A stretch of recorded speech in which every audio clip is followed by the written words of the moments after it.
That necklace belongs to a dead woman. The words didn't sound loud when Adrian Whitmore said them, but somehow they silenced a ballroom filled with 200 of Manhattan's wealthiest people. Crystal glasses stopped halfway to painted lips. Forks hovered above imported sea bass. Even the jazz trio near the marble staircase seemed to lose rhythm for a second as every head slowly turned toward the young black waitress standing near the champagne tower. Zariah Cole froze beneath the glow of the ballroom chandeliers, one hand still balancing a silver tray lined with sparkling wine. Her heartbeat slammed hard against her ribs as Adrian Whitmore stepped closer through the crowd, his dark tuxedo sharp as a blade under the golden lights of the Whitmore Foundation Winter Gala. The annual event was legendary in New York City. Billionaires, senators, tech founders, hedge fund sharks, celebrity donors. Money didn't just walk through these halls. It ruled them, and Adrian ruled all of it. At 38 years old, the CEO of Whitmore Global carried the kind of presence that made people lower their voices when he entered a room. Tall, controlled, cold in the way expensive steel looked cold.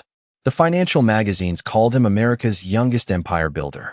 But tonight, none of that power mattered, because hanging from the waitress's neck was a diamond necklace that should not exist anymore. A deep blue stone surrounded by tiny white diamonds rested against Zariah's skin like frozen fire beneath the ballroom lights. Adrian recognized it instantly. The Whitmore sapphire. The necklace his mother wore the night she died 15 years ago. The necklace police claimed disappeared forever after the tragedy inside the Whitmore estate. Adrian stared at it like he had seen a ghost walk straight out of the grave. "Where did you get it?" he asked again, quieter this time, but somehow more dangerous. Around them, phones slowly lifted. Guests pretended not to stare while staring harder than ever. Zariah swallowed carefully. She had dealt with rude customers before. Snapping fingers, condescending smiles, men who looked through her instead of at her. But this felt different. The air itself felt heavy now, thick with something sharp and unfinished. "It belonged to my mother," she answered softly. A ripple moved through the room. Adrian's jaw tightened instantly. "That necklace belonged to my mother," he corrected. His voice carried the kind of calm that only powerful men could afford. Not yelling. Worse. Controlled. Zariah's fingers instinctively touched the necklace. Her grandmother had given it to her 3 weeks before she passed away in New Orleans. She remembered the old woman's trembling hands fastening the clasp behind her neck. "Protect this," she had whispered. "One day the truth will need you." At the time, Zariah thought grief had simply made her grandmother sentimental. But now, standing inside a ballroom worth more than everything she had ever owned combined, surrounded by cameras and millionaires and strangers staring holes through her skin, those words suddenly felt terrifying. Adrian took another step closer. For the first time in years, the billionaire CEO no longer looked composed. He looked haunted, his pale blue eyes locked onto the necklace with something deeper than anger. Pain. Real pain. The kind rich people spent entire lifetimes trying to bury under glass towers and billion-dollar headlines. "My mother was wearing that necklace the night she died," Adrian said slowly. "So either someone stole it from her body," he paused. The ballroom felt frozen solid. Or somebody lied about what really happened that night. The silence inside the ballroom did not break all at once. It cracked slowly, like thin ice under too much weight. A whisper here, a nervous cough there. The soft click of phone cameras unlocking beneath designer tables. Zariah Cole could feel every pair of eyes pressing against her skin while Adrian Whitmore stood directly in front of her, staring at the necklace like it had reached out from the past just to torment him. The jazz music had returned, but weaker now, drowned beneath the tension hanging in the air. One of the event coordinators hurried toward them with a stiff smile stretched across her face. "Mr. Whitmore, perhaps this conversation should happen privately," she whispered carefully already, panicking about headlines and social media clips before the gala had even reached dessert. Adrian never looked away from Zariah. "Clear the room around us," he said coldly. The woman immediately nodded and rushed off. Power moved fast when billionaires spoke. Guests nearby pretended to resume conversations, but nobody truly left. Human curiosity was stronger than manners, especially when scandal brushed against old money. Zariah tightened her grip around the silver tray she still carried. Her feet hurt from 6 straight hours in heels, but suddenly she could not feel them anymore. I did not steal anything, she said quietly. Adrian finally blinked, as if pulling himself out of a memory. Then tell me how a waitress from downtown Manhattan ended up wearing the most famous missing piece of jewelry in my family's history. The words landed hard. Not because he called her a waitress. She had heard that tone her whole life. The subtle reminder of place. The invisible line between people who served and people who were served. No, what hurt was the assumption beneath it. That someone like her could only possess something valuable through wrongdoing. Zariah lifted her chin slightly. My grandmother gave it to me before she died. Adrian's expression darkened. What was her name? Loretta Cole. Something flickered across his face then. Fast. Almost invisible. But Zariah caught it. Recognition. The billionaire's jaw tightened again, as if he suddenly tasted something bitter. Across the ballroom, reporters invited for charity coverage were already whispering into phones. One older investor leaned toward another and muttered, "This could destroy the foundation if this turns into another family scandal." Another replied, "Whitmore buried that story 15 years ago." Zariah heard every word. So did Adrian. His eyes hardened instantly. "Come with me," he said. "I am still working," Zariah answered carefully. Adrian looked at the tray in her hands, then toward the ballroom manager hovering nervously nearby. "She is done for the night." The manager nodded too quickly. "Of course, sir. Of course." Zariah almost laughed at how fast authority erased people's independence. A few minutes later, Adrian led her through a quiet hallway lined with black and white photographs of old Manhattan. The noise of the gala faded behind them until only the echo of their footsteps remained. Soft golden lights reflected against polished marble floors. Expensive silence. The kind rich buildings carried naturally. Adrian stopped outside a private lounge overlooking Central Park. Rain tapped gently against the giant windows while traffic lights flickered far below like restless stars. For several seconds, neither of them spoke. Then Adrian reached into his jacket pocket and pulled out an old photograph. His hand trembled slightly before he handed it to her. Zariah looked down. The air left her lungs instantly. In the faded picture stood a younger version of Adrian's mother beside a smiling black woman wearing the exact same necklace. And standing between them was a little girl around 5 years old. A little girl with the same eyes Zariah saw every morning in her mirror. Zariah stared at the photograph so long that the edges of the room began to blur around her. Rain rolled slowly down the massive glass windows behind Adrian Whitmore, turning the lights of Manhattan into streaks of gold and silver across the night. Somewhere far below, car horns echoed through the city, distant and small compared to the silence now filling the private lounge. Her fingers trembled slightly as she held the old picture closer to her face. The little girl standing between Adrian's mother and the black woman looked no older than 5. Tiny braids, oversized denim jacket, nervous smile.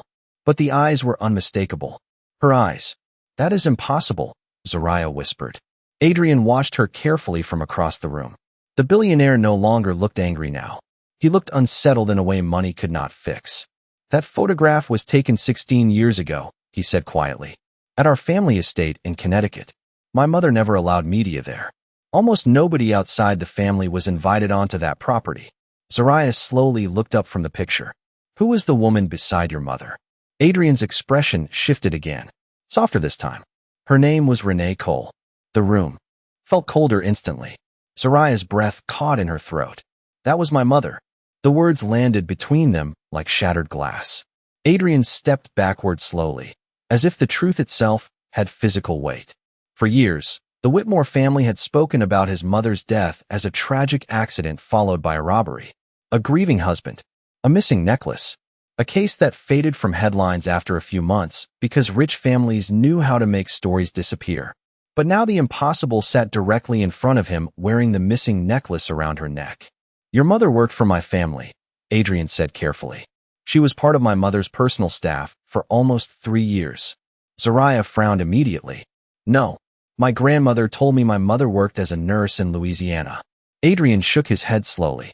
"Renee Cole lived in New York before she disappeared." The word disappeared hung heavily in the air. Zariah felt her chest tighten.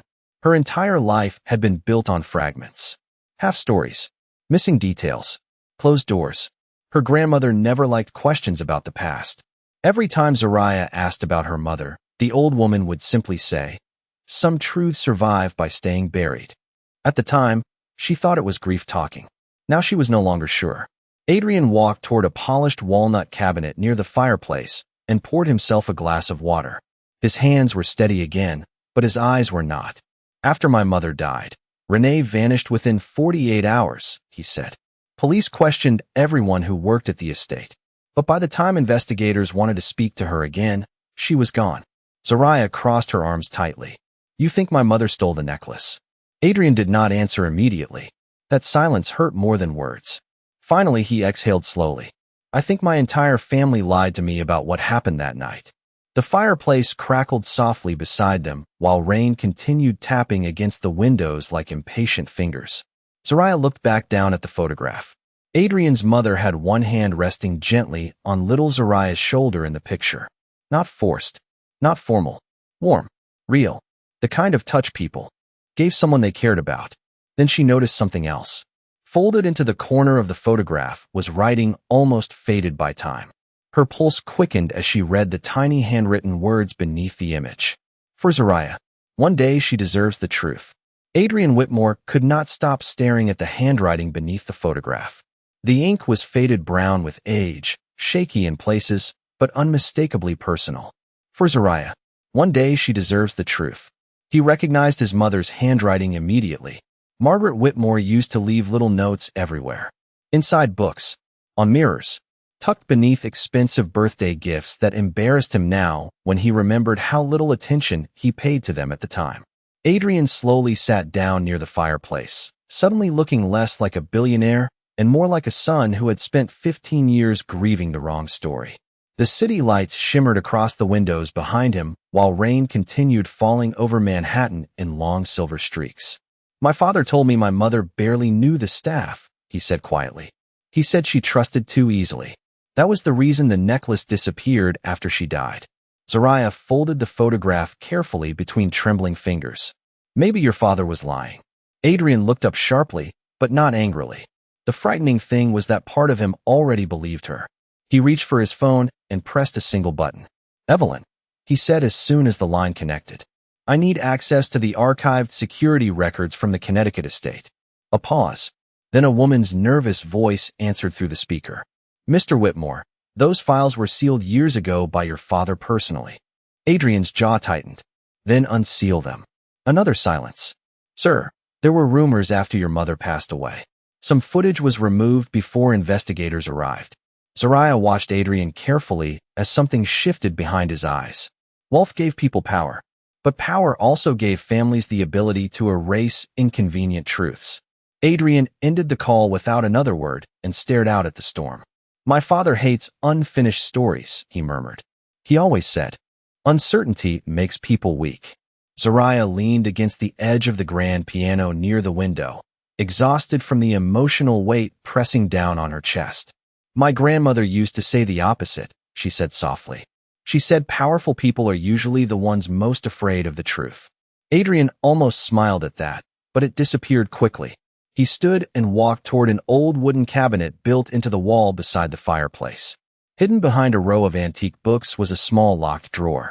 He entered a 6-digit code from memory and slowly opened it. Inside rested a stack of old newspapers, legal documents, and a velvet jewelry case covered in dust. Zariah frowned. What is that? Adrian opened the case carefully. Empty. The necklace box, he said quietly. My father kept it after the funeral. Zariah stepped closer. The blue velvet inside had faded with age, but there was something tucked beneath the lining. Adrian noticed it too. He carefully pulled back the fabric and froze. Hidden underneath was a tiny gold key attached to a yellowed tag.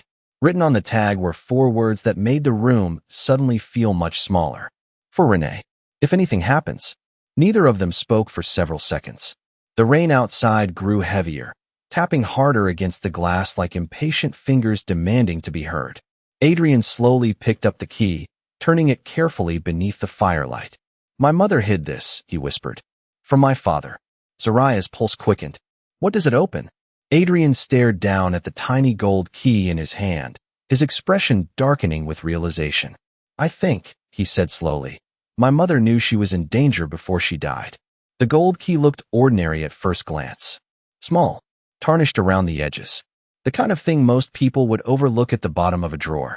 But inside the quiet glow of Adrian Whitmore's private lounge, it suddenly carried the weight of 15 buried years.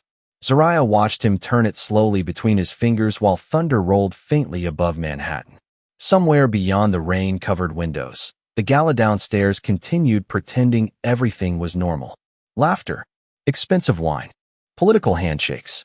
But up here, the past had finally started breathing again. Adrian reached for his phone once more. Find out if my mother ever rented a private safety deposit box outside the family accounts, he said sharply the moment his assistant answered. Search under Margaret Whitmore and Renee Cole. The line went silent for a second. Sir, your father restricted access to most of your mother's personal records after her death. Adrian's eyes darkened immediately. I did not ask what my father restricted. He ended the call before the woman could answer. Zariah stood quietly near the fireplace, arms folded tightly against herself. She felt cold now, though the room was warm. The deeper this story went, the less solid her own life began to feel. Her grandmother had protected secrets so fiercely that entire pieces of Zariah's childhood suddenly felt staged. The necklace, the silence about New York, the missing photographs, even the way her grandmother always checked the locks twice before bed. At the time, Zariah thought it was simply old age and anxiety. Now she wondered who the old woman had been afraid of all those years. Adrian suddenly looked toward her. Did your grandmother ever mention my family? Zariah shook her head slowly. Never by name. She paused. But whenever rich people came into the restaurant where she worked, she would tell me something strange. Adrian waited. She used to say, money does not hide sins. It only buys quieter rooms. For the first time that night, Adrian looked genuinely shaken. Because deep down, he knew she was right. The Whitmore family had spent decades building an empire polished enough to blind people from what stood behind it. Charities, foundations, hospitals, scholarships, beautiful distractions wrapped around old power. Adrian walked toward the rain-covered windows overlooking Central Park. His reflection stared back at him beside the storm outside. The night my mother died, he said quietly, my father canceled the funeral reception after only 40 minutes. He sent everyone home. Zariah frowned. Why? Adrian swallowed once before answering. At the time, he said he could not handle the grief. He slowly turned toward her again. Now I think he was hiding something. Before Zariah could respond, Adrian's phone vibrated sharply in his hand. He glanced at the screen. His assistant. He answered immediately. Talk to me. The woman's voice sounded nervous. Sir, we found something. Adrian straightened instantly. What? Margaret Whitmore rented a private safety deposit box at Hudson Federal Bank 3 months before her death. Zariah's pulse quickened. Adrian tightened his grip on the phone. Who accessed it after she died? Silence. Then came the answer that changed the air inside the room completely. Nobody, sir. Another pause. The box is still active. Adrian looked down at the tiny gold key resting in his palm, while thunder rolled again outside the windows. 15 years. 15 years that box had remained locked somewhere beneath the streets of Manhattan, waiting for somebody to finally ask the right question. Zariah felt her heartbeat rising as Adrian slipped the key carefully into his jacket pocket and grabbed his coat from the chair beside the fireplace. Where are we going? She asked softly. Adrian opened the lounge door and looked back at her with an expression caught somewhere between fear and determination. To find out what my mother died trying to protect. The streets of Manhattan glistened beneath the storm like black glass as Adrian Whitmore's driver pushed the long silver sedan through midnight traffic. Rain hammered against the windows while neon reflections slid across the leather interior in restless streaks of red and gold. Zariah sat quietly beside Adrian in the back seat, her fingers wrapped tightly around the photograph resting in her lap. Neither of them had spoken much since leaving the gala. Some truths changed the air between people too quickly for conversation to catch up. Outside, New York moved like it always did. Loud, fast, indifferent. But inside the car, the silence felt heavy enough to crush glass. Adrian stared out the window with the tiny gold key turning slowly between his fingers. My mother used to bring me hot chocolate every night when I was little, he said suddenly, his voice low and distant. No matter how late she got home. Zariah glanced toward him. Your father did not. Adrian gave a quiet smile without humor. My father believed children were raised by schedules, not affection. The city lights flickered across his face, revealing something Zariah had not seen before. Loneliness. Not the kind caused by being alone. The kind caused by growing up surrounded by people who never really knew how to love gently.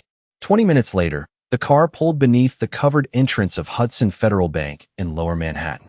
The building looked old enough to remember secrets nobody else still carried. Marble columns towered over the entrance while security lights reflected against the rain-soaked sidewalks. Adrian led Zariah through the nearly empty lobby with the kind of authority that made doors open before words were needed. A tired night manager recognized him instantly and hurried forward. "Mr. Whitmore," the man said nervously. "We were told you might arrive." Adrian held up the gold key. "I need access to my mother's deposit box." The manager hesitated only briefly before nodding. "Right this way." They descended deep beneath the bank through a private elevator lined with polished brass mirrors. The farther down they went, the quieter the world became. No traffic, no thunder, only the low mechanical hum of the elevator sinking underground like a memory being buried deeper and deeper. Finally, the doors opened to a long corridor of steel vaults glowing beneath pale white lights. The manager stopped beside one narrow security box hidden among hundreds of others. "Box 392, he said softly. "Registered under Margaret Whitmore." Adrian stepped forward slowly while Zariah's heartbeat pounded inside her chest. The gold key slid into the lock with terrifying ease. One turn. A sharp metallic click echoed through the vault. Adrian pulled the drawer open carefully. Inside rested only three things: a sealed envelope, a cassette tape, and a small leather journal with Margaret Whitmore's initials pressed into the cover in faded gold lettering. Adrian stared at the items without moving. 15 years of silence sitting inside one steel box. Zariah reached for the envelope first. Written across the front in elegant handwriting were words that instantly sent chills through her entire body. "If Adrian ever finds this, it means they failed to bury the truth forever." Adrian slowly sat down on the small bench beside the vault, suddenly looking pale beneath the fluorescent lights. His hands shook as he opened the envelope. Inside was a single typed letter signed by his mother. He began reading silently at first, but halfway through, his breathing changed. Sharper now, uneven. Zariah watched his eyes widen in disbelief as he reached the final lines on the page. Then Adrian lowered the letter slowly and looked at her with an expression filled with horror and heartbreak all at once. "My mother knew Renee was pregnant," he whispered. The vault suddenly felt too small for air. Adrian swallowed hard before forcing out the next sentence. "And according to this letter," his voice nearly broke, "my father is the reason your mother ran for her life."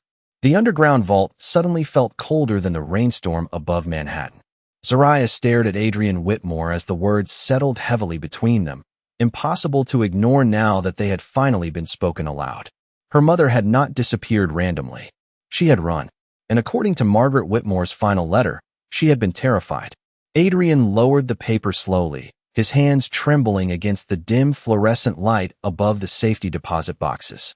For several seconds, neither of them moved. The silence was no longer uncertainty. It was realization, the kind that changes how every memory looks afterward. Zariah's chest tightened painfully as she reached for the leather journal inside the box. The cover was soft with age, worn at the edges from years of handling. Margaret Whitmore's handwriting filled the pages in neat blue ink, each sentence written carefully, like someone trying desperately to preserve the truth before time erased it. Zariah opened to the middle of the journal first. Her breath caught instantly. There were photographs taped between the pages. Her mother smiling in a sunlit garden beside Margaret. Another photo of little Zariah asleep on a couch wrapped in a blanket while Margaret sat nearby reading. A family, not by blood, but something close enough to matter. Adrian leaned closer slowly, staring at the images like they belonged to another universe. "I never saw these," he whispered. "My mother never showed me any of this." Zariah swallowed hard. Maybe she was trying to protect us. Adrian looked down again at the letter still resting in his lap. "No," he said quietly. "I think she was trying to protect you from my father." Thunder rolled faintly far above the city while the old bank vault hummed softly around them. Zariah turned another page inside the journal. This time the handwriting became shakier, rushed in places. Fear pressed into the ink itself. Margaret wrote about overhearing conversations between Adrian's father and several executives from Whitmore Global. Missing charity funds, offshore accounts, donations redirected through shell companies. The foundation the public worshipped had apparently been hiding corruption for years behind polished speeches and smiling magazine covers. Then came the final entry. Zoraya's pulse quickened as she read the words silently. Charles knows Renee saw the documents. He wants her gone before investigators start asking questions. I tried to convince her to leave tonight. If anything happens to me, Adrian must never become the kind of man his father is. Adrian closed his eyes the moment she finished reading. The pain on his face looked almost unbearable now. Not loud grief. Worse, quiet grief. The kind rich families buried beneath tailored suits and business meetings until it hollowed them from the inside. My father spent my entire life teaching me about legacy, Adrian murmured. Honor, reputation, family image. He laughed softly then, bitter and broken. Turns out my mother was the only honest thing in that house. Zoraya suddenly noticed the cassette tape still sitting untouched inside the safety deposit box. Old, black plastic, labeled only with one handwritten date. October 14th, the night Margaret Whitmore died. Adrian noticed it too. Slowly, carefully, he picked it up. There is no way this survived all these years without purpose, he whispered. The bank manager returned a few minutes later carrying an old cassette player from storage after Adrian demanded one immediately. Dust coated the machine as the man placed it carefully on the small table beside them. The moment the tape clicked into place, the air inside the vault seemed to stop moving completely. A burst of static crackled through the tiny speaker first. Then came Margaret Whitmore's trembling voice, weak but unmistakable. If you are hearing this, she whispered through the recording, it means Charles finally destroyed our family. Margaret Whitmore's voice trembled softly through the old cassette player, fragile and exhausted beneath layers of static that crackled like distant rain. Yet even after 15 years, there was still warmth in it. Humanity, the kind money could never manufacture. Adrian sat completely still beside the vault table, while Zoraya listened with one hand pressed tightly against her chest. Charles believes power protects people, Margaret whispered on the recording. But power without conscience destroys everything it touches. A sharp burst of interference swallowed the next few seconds before her voice returned again, weaker this time. If this tape survived, then Renee was right not to trust anyone inside this family. Adrian closed his eyes slowly. Hearing his mother speak again after all these years felt almost unbearable. Not because the sound was unfamiliar, because it still felt like home. The tape continued spinning. Renee discovered the foundation accounts were being used to move money illegally through overseas charities. She wanted to go to the authorities. Margaret paused, breathing unevenly somewhere inside the old recording. I told her I would help her disappear first. I thought I had more time. Zoraya felt tears burning behind her eyes, but she refused to let them fall. Her mother had spent her final days afraid and hunted by secrets she never fully understood as a child. And all these years, the world reduced her to a missing employee no one important bothered to search for. The static crackled louder. Then Margaret's voice returned again, urgent now. Charles found out about the pregnancy. Adrian's head lifted sharply. Zoraya's breath caught. He became obsessed with protecting the Whitmore name, Margaret continued. He said scandals destroy legacies. He said no son of his would grow up connected to disgrace. Adrian looked physically sick now, pale beneath the fluorescent vault lights. The tape clicked softly before continuing. But that child is innocent. If Renee survives, she must take the necklace and leave New York immediately. Inside the sapphire pendant is the account ledger Charles has been hiding. Renee promised she would protect it until Adrian was old enough to know the truth. Zoraya instinctively touched the necklace resting against her collarbone. Her pulse thundered inside her ears. The ledger had been with her the entire time. Not hidden in the bank. Not buried in the journal. Hidden inside the necklace itself. Margaret's voice softened near the end of the recording. Adrian, if somehow you are hearing this one day, please do not become your father. Silence swallowed the vault for several seconds after the tape stopped spinning. Only the faint mechanical hum of the old cassette player remained. Adrian stared down at the floor, unable to speak. 15 years of grief had suddenly transformed into something far more painful. Betrayal. Not just of his mother, of his entire life. Zariah slowly unclasped the necklace from around her neck. For the first time since her grandmother gave it to her, she noticed a nearly invisible seam hidden beneath the blue sapphire. Adrian looked up immediately. Together, carefully, they examined the pendant beneath the harsh white vault light. A tiny latch rested near the back setting, barely visible unless someone knew where to look. Zariah pressed it gently. A soft metallic click echoed between the steel walls. The sapphire opened. Inside was a miniature storage card wrapped carefully in clear plastic. Adrian inhaled sharply. Oh my God!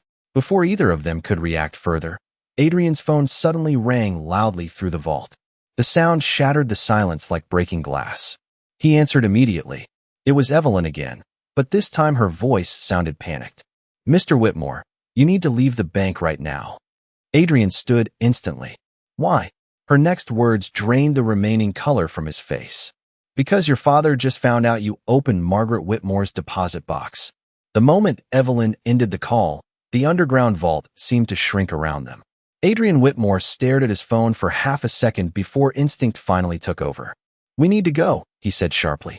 Zariah slipped the tiny storage card carefully back inside the necklace while Adrian grabbed Margaret Whitmore's journal and the cassette tape from the safety deposit box.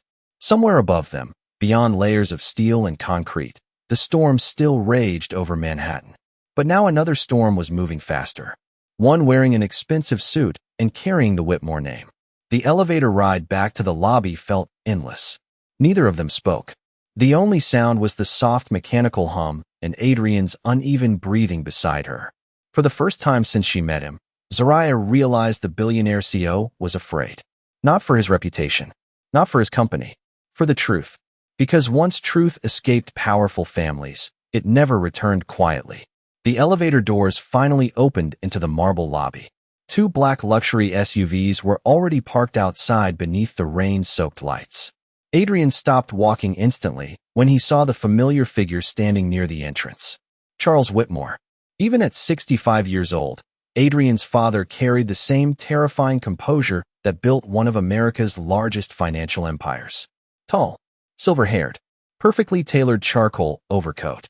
He stood beneath the lobby chandelier like a man who believed the entire world existed in measurable transactions. Around him, security guards remained silent and still. Charles's eyes landed first on Adrian, then slowly shifted toward Zariah, and finally toward the necklace resting against her collarbone. The old billionaire's expression hardened almost invisibly. I warned your mother years ago that sentiment makes people reckless, Charles said calmly. His voice never rose. Men like him did not need volume to control rooms. Adrian stepped protectively in front of Zariah without thinking. You lied to me my entire life. Charles barely reacted. I protected this family. Adrian laughed once under his breath, hollow and exhausted, by destroying everyone inside it. Rain thundered against the massive glass windows behind them while hotel guests across the street rushed beneath umbrellas, completely unaware that decades of buried corruption were collapsing beneath the city tonight. Charles looked at Zariah again. That necklace does not belong to you. Zariah finally stepped forward herself. Calm. Steady. No, she said softly. It belonged to two women you tried to erase. Something flickered across Charles Whitmore's face then. Not guilt. Men like him buried guilt too deeply for that. Fear. Tiny. Fast. But real. Adrian pulled the storage card from the necklace and held it up between them. The ledger exists, he said coldly. Everything my mother hid is here. For the first time all night, Charles Whitmore lost control of the room. You do not understand what releasing that information would do, he snapped. Adrian stared at his father quietly for several seconds. Then he said the one thing Charles Whitmore never expected to hear from his son. I do not care about the empire anymore. Silence crashed through the lobby. Deep. Total. The kind that changes families forever. Adrian slowly turned toward the security cameras mounted across the bank lobby ceiling. Then he handed the storage card directly to Evelyn, who had just arrived breathless through the revolving doors. Send copies to every federal investigator and every major news network, he said. Charles Whitmore took one stunned step forward. Adrian. But his son was already shaking his head. My mother died trying to protect innocent people from this family, Adrian said quietly. I will not help bury her again. Outside, police sirens echoed faintly somewhere through the rain-covered streets of Manhattan. Zariah looked toward the giant lobby windows as flashing red and blue lights reflected across the wet pavement like broken pieces of the old Whitmore Empire. Beside her, Adrian finally looked smaller somehow. Not weaker. Human. The kind of human his mother spent her life hoping he would become. Zariah touched the necklace gently one last time before removing it from around her neck and placing it carefully into Adrian's hand. "Your mother was right about one thing," she said softly. Adrian looked at her through exhausted eyes. Zariah gave him a small, sad smile. "Legacies are not built by money," she whispered. "They are built by the people brave enough to tell the truth."